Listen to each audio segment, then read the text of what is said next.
beautiful friends. I hope you're all doing incredibly well. It has been a hot minute. We've had a lot happen over the last month or two, but you know, we're kicking. It's fine. Hopefully he's sleeping next to me and he looks so cute. Look at him.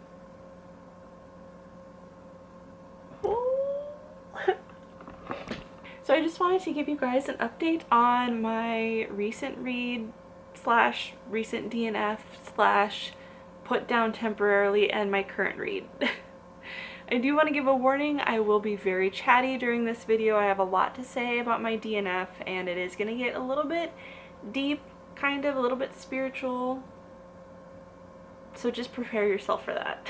So because I don't want this video to be an hour long, I am just gonna hop right in. So my DNF was the book that I believe I started in my last video. It's been a while since I've talked to you guys, so I'm not quite sure, but I'm pretty sure it was The Bear and the Nightingale. I DNF'd this after just 100 pages and I have a lot of feelings. So I'm just gonna start out first by telling you why I have the thoughts that I have, and then I'm gonna give you the thoughts that I have. So first and foremost, I'm probably gonna be repeating myself from things that I've said in the past, so just brace yourself for that. But I wanted to give you just a little bit of an insight of where I'm coming from, and I'm not sure if I've shared this before. I probably have, but I have had an interesting spiritual background. So I was not raised in a Christian home. My mom believed in God and my grandparents believed in God, but that's about it. Like, they were not practicing Christians or anything. And then when I got into middle school, I got into witchcraft, and in high school, even more into witchcraft. And then I started attending a Christian church by myself, which I liked, but wasn't getting good sound doctrine from it at all. Then after my husband and I got married, we became part of an environment, I'm just gonna say that until I'm ready to talk about it one day, where it was very, very, very like hyper charismatic. And I mean that to like the full extent of hyper charismatic.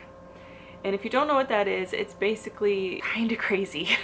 It was very legalistic, and it was very like everything is demonic. Like, if you read this book, that's demonic. You're opening demonic spiritual doors. If you watch this, you're demonic. If you are feeling sad, then you have a demonic spirit that needs cast out. And if you're struggling with this, it's because you have a demonic spirit. Like, it was just not good stuff. And yeah, that's what I've been coming out of the past 2 years. If you've wondered why I'm so passionate and outspoken about a lot of the spiritual stuff that I bring up, that's why, because I'm getting out of that mess, which I no longer hold to, no longer believe in. When I tell you that like it was everything is demonic, I mean it. Like, somebody told me that it was demonic that I liked bacon. Like, it was pretty extreme. And so for 10 years, I did not read any fiction books. I didn't really watch any movies that I loved because I was opening spiritual doors. And so I didn't even really watch like even Narnia or Lord of the Rings or anything along those lines. No kind of like fantasy or fairy tale, even Disney movies, like stuff like that. Hercules, like, nope, demonic. So that's what I'm coming out of. Now, I love Mike Winger. He's one of the pastors that I listen to sometimes on YouTube. And he has this quote where he says, there are two camps of Christianity. One camp says that everything is demonic and the other camp says that nothing is, and both are wrong.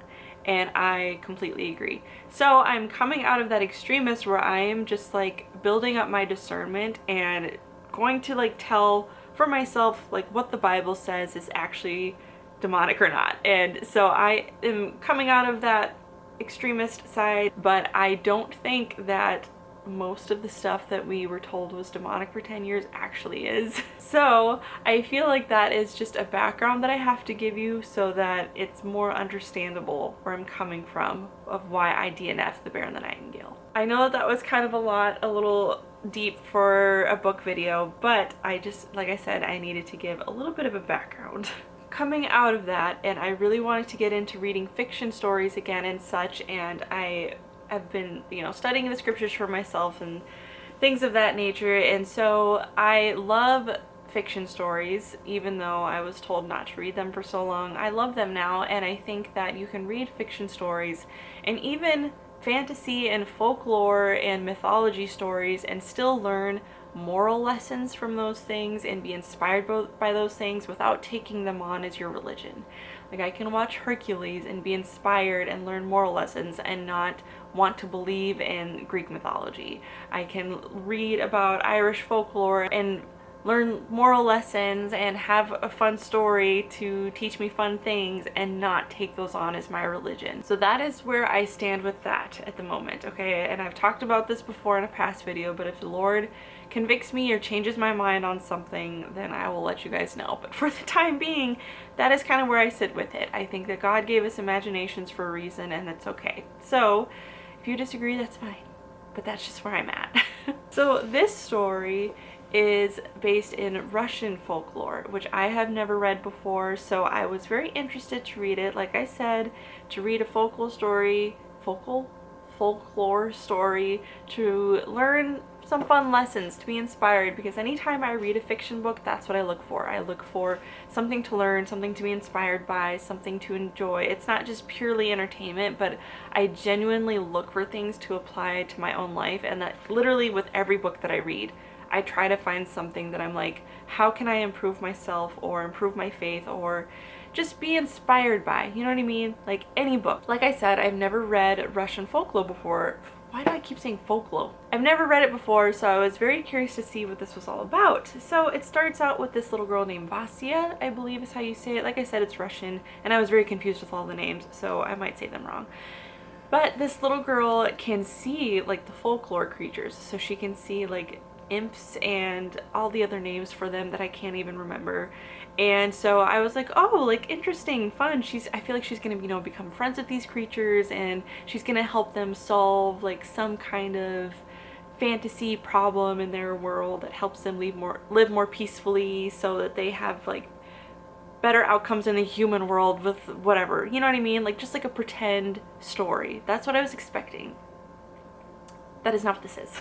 So she can see these creatures and she befriends them, and it's all fine and dandy for a little bit. And then her stepmother comes into the picture. And the stepmother isn't the problem, but it's the stepmother's religion. So the reason why I DNF'd my last DNF, which was the Foxglove King, was because it was a fantasy story, but it started to mix in real world religions without using the words.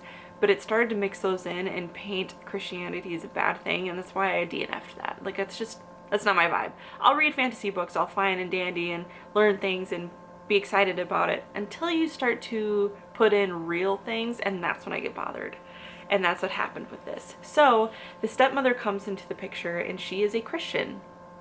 And yes, they actually use the words like Christian, Christianity, Christ, God, that kind of stuff. So she comes in and I'm like, okay, interesting. How are you gonna do this? So the Christian woman is the most just fear-ridden, terrified, petrified of just horribly terrified of the world. Like, she can also see these creatures, and instead of seeing them as, you know, the folklore creatures like in a fantasy story, she's seeing them as demons. And this is where it started to get weird for me because, okay, I'll get to that in a minute. So she's seeing them as demons, and she's asking this pastor, who is a horrible, horrible person, so incredibly narcissistic, just awful. She's telling him to pray for her and to like rid her of this ability to see these demons, and like how Christ is like punishing her or something. I don't know, just this all awful stuff. So that's when I was like, I don't like this. I don't like this at all. And then of course she starts being viewed as the crazy person, and then also is like not a good person either. She's like really abusive towards Vasya, the little girl, because she believes that this little girl is like communing with demons and all this stuff. So basically it became like a pagan versus Christianity story, and I'm not interested in that, so I put it down. Like I said, I think it was shortly after 100 pages, and I won't lie, there were a few things that were said that I was like, oh, that's actually kind of good, like in regards to like God and faith and stuff. Like some of it I was like, okay, but I'd say majority of it I was like, no. As a Christian, I could not continue reading this book. I had to DNF, and this is what I'm saying when I feel like as long as you have your discernment up, you know, we can still read stories. you know, and like you can read Lord of the Rings and not feel like it's pushing like this pagan agenda. You know what I mean? Obviously, Lord of the Rings was written by a Christian man and there are biblical allegories within the story. Whereas, you know, with other stories like this one, it's like, okay, clearly there's some kind of agenda going on here and I just don't want to put this in my mind. So I feel like there definitely is a balance to be had between fantasy stories that can be encouraging and uplifting and even encourage your faith in some ways, and then fantasy stories that do not, and they actually do the opposite. Have discernment, pray about it. With this one, like I said, my discernment kicked in and I was like, can't do this.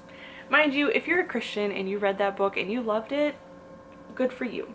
I don't know how a person could, but like all of our brains work so differently. I'm not saying that if you read this and you enjoyed it that you're bad or wrong. Every brain works differently. I see things so differently than most people in the bookish community, it appears. My mind always goes there, spiritually speaking, because of where I have come from. Like I said, my story is a little bit different. I came from an environment that is just extreme. So people who maybe weren't in that kind of environment, their brain doesn't work the same way mine does, so they're not going to see that. I see all of the spiritual connections. And I really like this quote that I read the other day. I don't know what book it's from. I don't even know if it's from a book. I'm not sure. But it had said, as a Christian, sometimes when you read a book that's not like explicitly Christian, it's still going to be a Christian book to you. And I totally agree.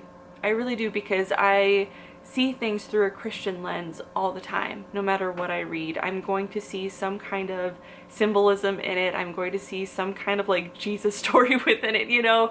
I have that Christian lens on. I think the quote was in regards to writing. I think it was like a Christian girl who was an author, and she said, whether I write a book intentionally as a Christian story or not, it's still going to be a Christian story because I'm Christian and it's who I am. So what comes out of me is going to be Christian. And so I just really love that perspective, and honestly that's who I am as a reader. And I think maybe that bothers people a lot, both Christian and non. Like there are non-Christians who hear me talk about this and they're like, oh my gosh, can you not bring Jesus into everything? And I'm like, no. And then there are Christians who see me do this and they think that I'm wrong and that I'm opening demonic doors or what have you to stuff in my life, which I disagree with. But like there's always gonna be disagreement, and yeah. So anyway, going back to the story, of the other thing that bothered me with her character, the stepmother, was that like all I could think when I was reading it was like, I would be the crazy woman. I would be that crazy woman. And this is where I have to maintain my balance between where I came from and where I am now. Where I came from in regards to like the hyper charismatic, and where I am now, where I'm seeking a more traditional, like orthodox view of the Bible. Like the Bible, what it says is what it means. And coming from the hyper charismatic thing where it was like everything was taken out of context. So in the charismatic movement, like I said, everything was demonic, and so reading fairy tales, I put myself in a different lens of like, like I said, I can see Jesus in the stories.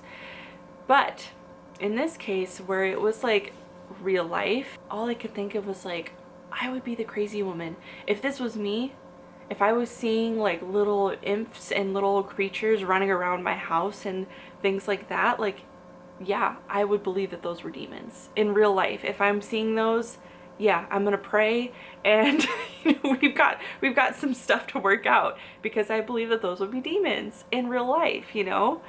But in a story, it's not. They're just made up characters to tell a story. That was the other thing too. And that's another part of my story in regards to like having your discernment up, because I'm part of this group on Facebook that most of the people in it, I'd say probably 98% of the people in this group are Christian. And another bookish friend who's actually here on YouTube and on Instagram, she posted and she was like, what are your guys' thoughts on like fairy tales, like fairies and gnomes and stuff like that? And so many people were like, they're demons, it's demonic, don't even like read stories that have it, they're literal demons. And for me, I'm like, okay, where does that come from? You know, like what scripture is that? And so I think that there's just a lot, biblically speaking, that isn't black and white all the time. And I think that if you feel convicted about it, then by all means avoid it. Don't don't dabble into it. If you feel convicted, if you feel like God is telling you to avoid it, then don't. And vice versa. If you feel like it's not, then, and there's no scripture forbidding you to read stories that can tell moral lessons and adventures, then you know what I mean? So it's very much to do with discernment and convictions, in my opinion. So I know that was a lot. I'm sorry if it was a little heavy, but like, that's just where I'm at right now, and that's my explanation for why I DNF'd this book. Maybe you didn't need all of that, I don't know, but I figured I would explain in case you see me maybe put down other books similar, or I don't know. I just feel like it required a little bit of an explanation because, like I said, anytime I don't finish a book is likely due to something like that. I mean, obviously the only other DNF that I've ever had was because of something similar, but there are books that I've had a hard time with because of things like that. And I know that, I think it was A Far Wilder Magic was also similar. I finished it because I was liking like the aesthetic and the mood over it, but it also, without saying it, was kind of like biased against Christianity as well. So, all that to say, pray about it, use your own discernment, and go along with your convictions about it. There are some stories that kind of poke a little bit at stuff like that, and most of the time, like, I can just like move past it, but there are some, in some cases, where I just simply cannot. So this was one of them, and if you are a Christian who believes that it is wrong to watch fantasy or read fantasy or whatever, you are welcome to have that opinion. That is just simply not where I sit anymore. I believed the same thing for a long time. Mind you, I'm not worshiping those things. I'm not praying to those things. You know what I mean? Like, it's just, it is a form of entertainment and storytelling, and I think it's beautiful. So I will forever be watching Lord of the Rings and Narnia because I think that those are beautiful fantasy stories, like I said, that I can see Jesus in. To each their own. Please don't like come at me about it. It's just where I am right now, and that might change in the future. I don't know. If wherever you're at, that's fine. So moving on. The next book that I started and I got 36 pages in. I was just in such a reading slump after this, you guys. Like, literally, after I put this down, I didn't read for weeks probably. Like, I just was not interested. It's the biggest reading slump of my life, and honestly, oh my gosh, there is a bird on my bird feeder that I have stuck to the window. Oh, I love it when that happens. He's so cute. But I've also just had a lot going on in like my personal life, and I've been really trying to devour scripture and read more and listen more. I've been really enjoying listening to Justin Peters and Paul Washer, a little bit of John MacArthur here and there, and I've just really been like focusing on that more. And I also should probably mention too that just because like I listen to a certain pastor or I follow a certain faith page on Instagram, it doesn't mean I agree with 100% of everything that that person says or believes. So just thought I'd put that out there. But I've been more focused on that kind of stuff than I have been reading lately, so that is why I have such a small update for such a large amount of time. But anyway, the next book, like I said, only 36 pages in, and that was Half a Soul, and I liked it. Or I mean, I haven't DNF'd it, I've just temporarily put it down because I'm reading a different book with my book club, which I'll talk about in a minute. But I like it, don't love it, but I don't like dislike it either. It's just kind of like meh right now. This follows a girl named Dora whom, and this is, again, some people are gonna say that this is like wrong of me to read a book like this, so just you do you, okay? But this is about a girl named Dora. When she was younger, she did meet like a fae person, like a fairy person, whom I really like this style of the story because the fae are actually perceived as being like old school folklore, like bad, mischievous creatures. So I really like that. But he took like what she thinks, I'm assuming is like Oakley's feet, half her soul, but the part of her soul that like feels embarrassment. So she doesn't pick up on social cues, and she just doesn't ever feel like embarrassed or awkward about things. So she just like says what comes to her mind, which I think is really funny. And so I really liked it. And she is currently like with her cousin somewhere, trying to find her cousin like a suitor, and possibly Dora a suitor as well. So that is kind of where we're at right now. I think one of the men that she's met for a possible suitor for her cousin is also a fae. I'm not sure. like I said, I'm only 30 pages in, so I'm not really like 100% of what's going on in the story, but that's it so far. Like I said, there are people who are gonna have a problem that I'm reading a story that has something to do with like a person's soul, but it's fiction, it's pretend, it's funny, it's entertaining. If you think I'm wrong, pray for me.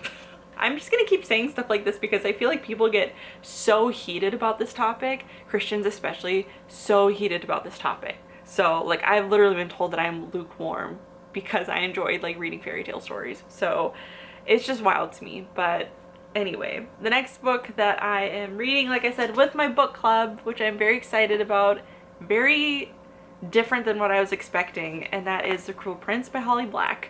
I have made a little bit of a dent in it because I'm reading with friends, but I've made it to chapter 16, which is page 152.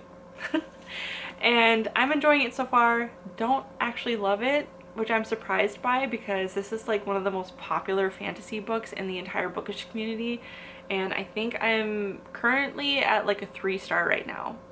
I will explain why, but I'm loving the vibes, the overall aesthetic. It is very, very like traditional fairy tale. Like it's very fantasy, very much so. Like there are like fairies and gnomes and toads that they ride, and like fairy fruit and balls, and there's like all these different creatures. Like it's very, just very cozy fairy tale. I don't know how else to explain it, but like when you think fairy tale, like it's this. It's just very whimsical.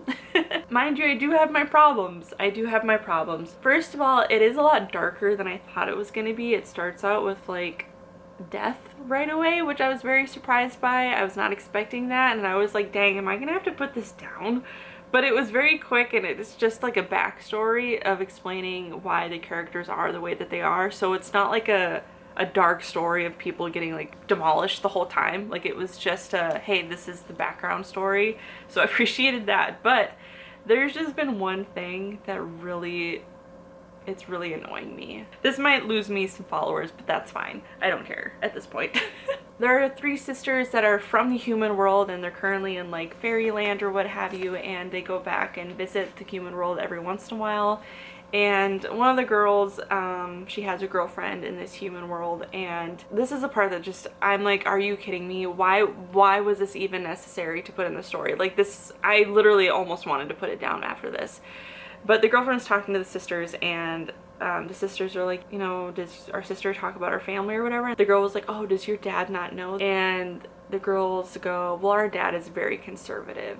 Like, why was that even necessary to put in the story? It's not. Like the fact that this is a fantasy story and you managed to put in a political poke at conservatives, like, are you really? Really?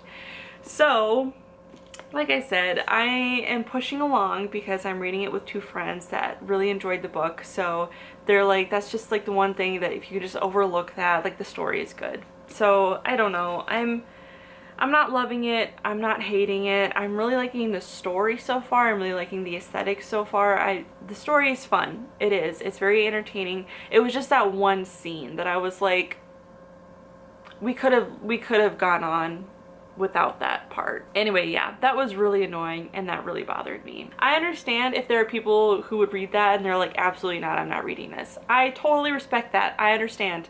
Part of me wanted to put it down after I read that, not gonna lie. So hopefully there are no more pokes like that throughout the rest of the story. I hope there's not, because I would want to put it down, but I'm really liking the story outside of that. So yeah, that is where I'm at with my reading so far. Not great, but not horrible either, I guess. I am very excited for my reads for the rest of the year because I am just really shifting my interest in reading. Obviously, I read the ACOTAR series last year, which I absolutely loved the stories so much, but I was very convicted because of like the spicy scenes that are in it. So I'm really like, I'm just shifting my taste from being okay with that kind of stuff to now like, nope, I'd rather read more wholesome stories. If I'm going to read romance, I want it to be wholesome. If I'm going to read fantasy stories, I want it to be wholesome. Like, I just don't want the ick anymore. Whether it's spice or even stuff that was like in this with that poke at the whole conservative thing, like, I just don't want those in my stories. And it's hard to find, unfortunately, nowadays, but I'm gonna keep trying, and it's not like I'm gonna put down any book that has something that I disagree with, okay? Like, if that were the case, we'd have to put down every book we ever read, okay? Because there's always gonna be something that we disagree with. Every movie that you see, every show that you see, every book that we read, there's gonna be something in it that we're just gonna have to roll our eyes at and move on. There just is. Even if it's a Christian book, and there's gonna be something in it that's just like, okay. So I think that's just something that we kind of have to get over as people who enjoy the entertainment industry, I guess, in regards to like books and movies and shows and stuff. So, but I do want to shift my taste a little bit in having more wholesome stories. So I will be doing a haul video soon where I got a few books that are aligned with that, which I'm very excited about. But like, some of my TBR for the rest of the year that I can think of that are going to be a little bit more wholesome would be Tuck Everlasting, Anne of Green Gables. I really am looking forward to reading Francine Rivers' Mark of the Lion series. I'm so excited. Like I've said a million times, I just adore Francine Rivers so much, and I can't wait to read more of her books. There's also a Christian fantasy duology that I got by Lacey Marie that I'm excited to get into, and yeah. So I just have more books that are a little bit more wholesome that are on my list, so I'm very much so looking forward to that. And like I said, we're not going to be able to find books that are just 100% what we desire as Christians. So we're just going to have to put up with some of it, especially because a lot of authors who do author fantasy books and things like that that I'm interested in typically have opposite beliefs that I do. So as somebody who loves fun stories like that, like, you just kind of have to put up with some things. I wish that there were more writers like Tolkien and C.S. Lewis in our day and age. So if you are a Christian and you love those stories and you want to write, please do. We need you. So anyway, yeah, that is my update right now. Like I said, I know it was a lot. That was a lot of words. It was a little deep, but I just wanted to, I guess, put myself out there. I hope you've watched to the end because I feel like I kind of wrapped some things up a little bit. My overall arching message for this is pray about it, live according to your convictions and what the Bible says, and there's always going to be something that we disagree with somewhere. If you think that I am wrong, then please pray for me. You know, pray for me. Don't come at me with stuff. The Bible isn't always black on white on some stuff, you know, so we're told to have discernment for a reason, and I'm just on a journey. I'm on a journey going from witchcraft to hyper-charismatic Christianity to what I'm now settling in as like true biblical-based Christianity. So I'm learning a lot. Please give me grace.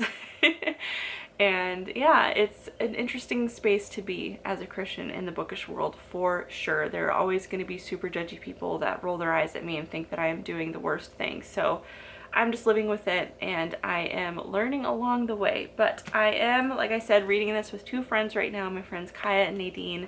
I love them so dearly, and we had a really good discussion about this because they are both also Christians, and we all agreed that that one part was like... So we're having really good conversations about it, and I love that during our meetings, because we are going on Discord and video chatting together every couple weeks. As we talk about it, we always end up talking about Jesus and our faith, and I just love it so much, and I'm so grateful that I found believers within this community. So anyway, I've talked a lot and my throat is starting to get sore, so I think I'm going to close this on out. Like I said, one of my next videos I'm hoping will be a haul. I'm always a little hesitant to do those because I don't want to come off as materialistic, but I also want to show you guys things that I'm excited about. So I'm not going to be showing everything, but I have some things that I am excited to show you guys. So with all that said, thank you so much for being here. If you have watched to the end, why don't you leave a little crown emoji to match my book? And like I said, I'm grateful that you guys have stuck around thus far. I love you so very much, and I will see you guys in my next video. Love you. Bye!